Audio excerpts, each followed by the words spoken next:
इसके बाद अगले पेपर के इम्पोर्टेंट की तरफ आते हैं, वो है chemistry theory 9th class science. इसका भी पहला सेक्शन 20% का है, फिर 40% के 2 सेक्शन है, सेक्शन बी है और सेक्शन सी है। असल में क्या होता है कि हम ये समझते हैं कि शायद मॉडल क्वेश्चन पेपर है, तो इसमें जस्ट इन्होंने मॉडल बताया, नहीं ऐसा नहीं है। इन्होंने वो सवाल दिए हैं जो सवाल आपके 9th के पेपर में पिछले साल आ चुके हैं, उनको नहीं लिया और उनके अलावा दिए हैं। इसका मतलब ये है कि ये चीज़ें जो है वो कुछ ना कुछ इम्पोर्टेंस की तरफ जाती हैं। ऐसा नहीं है कि कोई चीज़ इम्पोर्टेंट नहीं है, इम्पोर्टेंस की तरफ जाती हैं। और मैं जो ये वीडियो अपलोड करने के बाद उसमें लिंक्स दे दूँगा। लिंक से अगर आपने मॉडल पेपर जो है डाउनलोड करना हो तो आप डाउनलोड कर सकते हैं। 9th का भी और 10th का भी, दोनों की वीडियोस। मैट्रिक की तो बन चुकी है, 9th की बन रही है। केमिस्ट्री में लास्ट ईयर जो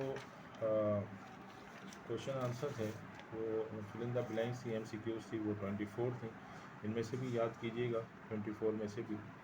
और इसके बाद जो क्वेश्चन स्टार्ट होते हैं सेक्शन बी के, question number 2, what are isotopes. ये पहला सवाल है इसका। और यहाँ पर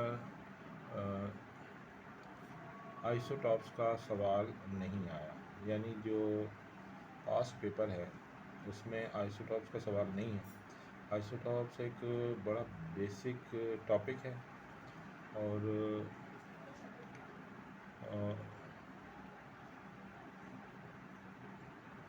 इन्होंने एक सवाल दिया ज़रूर है, वो है क्वेश्चन नंबर 5 में, व्हाट आर आइसोटॉप्स। यानी जनरल डेफिनेशन दी हुई है, एक जनरल डेफिनेशन है, what are isotopes, question number 5। Question number 6, question number 5 ही है। What are isotopes, describe isotopes of chlorine. Chlorine के आइसोटॉप्स बयान करने। तो ये सवाल इन्होंने दिया हुआ है। तो यहाँ पर जो पहला ही सवाल है वो आइसोटॉप्स के हवाले से, व्हाट आर आइसोटॉप्स। तो ये कोई इशू नहीं है इनके लिए कि ये इस सवाल को रिपीट करें। तो बहरहाल ये है कि आपको पता तो होना चाहिए कि क्या है आइसोटॉप्स। फिर इसके बाद सवाल है, what is alloy. Write down the composition and one use of brass and bronze. Brass and bronze के हवाले से सवाल ये बहुत इंपॉर्टेंट है। फिर क्वेश्चन नंबर 4 है, बैलेंस द इक्वेशन बैलेंस करनी है। और इक्वेशन बैलेंस करने के लिए इन्होंने उसकी मिसालें भी दी हैं, ये मिसालें भी कीजिएगा और पास्ट पेपर में जो मिसालें आई हैं वो भी कीजिएगा। इसके अलावा भी यकीनन जो बुक में जो भी हैं वो आपने करनी है।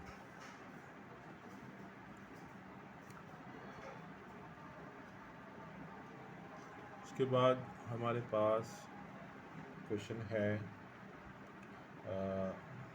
600 ml sample of gas, it heated from 27 degree centigrade to 77 degree centigrade. ये सब इस तरह का एक सवाल आ सकता है। Indicate one use of following compound and their chemical formula. Chemical formula और जैसे slag lime, limestone and soda ash सवाल है, देखें आपके सामने। क्वेश्चन नंबर 8 है और इसमें इन्होंने दिया है what is the mass of oxalic acid. Formula दिया हुआ है इसका, आपने उसका मास कैलकुलेट करना है और इसके साथ ये एक पूरा न्यूमेरिकल दिया हुआ है। इसके बाद है फैराडे फर्स्ट लॉ। यहाँ पर इन्होंने दिया है, यहाँ पे भी फर्स्ट एंड सेकंड लॉ दिया हुआ है, तो आपने दोनों याद करने हैं, फर्स्ट भी और सेकंड भी। इसके बाद सवाल है 600 ml, ये क्वेश्चन नंबर 11 है, आपको नज़र आ रहा होगा इसमें क्वेश्चन नंबर 11। तो ये भी एक न्यूमेरिकल है। फिर right down the chemical formula of given compound. इनके अब लाइम स्टोन, इन्होंने लाइम स्टोन दिया है, वाशिंग सोडा, शुगर, 3 चीज़ें दी हैं। उसके बाद है give reason. Why gasoline does not dissolve in water. आपने इसके रीज़न देने हैं क्वेश्चन नंबर 13 में। सो यहाँ पर क्वेश्चन नंबर 13 का सवाल जस्टिफाई है, सेम क्वेश्चन है। जस्टिफाई मतलब यही है कि आपने इसका रीज़न देना है। Milk is a colloidal solution, gases diffuse more rapidly. ये दो हैं, ये दोनों के दोनों वेरी इंपॉर्टेंट हैं, आपको करने की बात करनी है, इसको इस पर तैयारी करनी है। इसके बाद है सेक्शन सी, 40% का है, 24 मार्क्स हैं और 4 क्वेश्चन है। इसका मतलब है 6 नंबर का एक सवाल नज़र आ रहा होगा स्क्रीन पर। इसमें पहला है 14 यानी कि क्वेश्चन है स्टेट बॉयज़ लॉ। तो इसका जो लास्ट ईयर जो सवाल आया है सेक्शन सी का, define chemistry and list any 5 branches of its and explain them, यह है। इसके बाद क्वेश्चन नंबर 15 है डिफाइन आयोनिक बॉन्ड। दोनों सवाल इम्पोर्टेंट हैं, आपने जो केमिस्ट्री और उसकी ब्रांचेस के बारे में याद करना है, तो ये सवाल भी इम्पोर्टेंट है जो क्वेश्चन नंबर 14 पास्ट ईयर में आया है।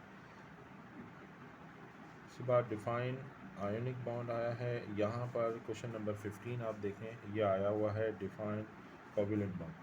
कोवेलेंट बॉन्ड आपने याद करना है, आयोनिक बॉन्ड को सिर्फ पढ़ना है। ये और में सवाल है, और में दूसरा सवाल है describe discharge tube experiment. Discharge tube का एक्सपेरिमेंट है इसमें, और इसमें क्वेश्चन नंबर 16 दिया हुआ है discuss in detail the long form of periodic table. Periodic table का सवाल अभी तक इसमें नज़र नहीं आया है पास्ट पेपर में, इस वजह से पीरियोडिक टेबल का सवाल वेरी इंपॉर्टेंट है, इसलिए आपने ये लाजमी याद करना है। इसके बाद है क्वेश्चन नंबर 16 था व्हाट इज़ इलेक्ट्रोप्लेटिंग। इलेक्ट्रोप्लेटिंग क्या चीज़ होती है, ये आपने डिफाइन करना है, क्वेश्चन नंबर 16 है। यहाँ पर आपके पास है पीरियोडिक टेबल का सवाल है, फिर क्रिस्टलाइन है, क्रिस्टलाइन सॉलिड एंड एमॉर्फियस सॉलिड सवाल वेरी इंपॉर्टेंट है। सवाल question number 17, what is corrosion, describe discharge tube experiment, ये क्वेश्चन नंबर 19 है। तो अब की बार जो सवाल पिछले साल जो 2 सवाल करने थे, अब की बार ऐसा नहीं होगा, अब की बार 4 सवाल करने होंगे आपको, और 6 सवाल दिए जाएंगे, 6 में से 4 करने होंगे। तो उम्मीद है पहले आप इसको करेंगे जो सवाल इन्होंने दिए हुए हैं मॉडल पेपर में।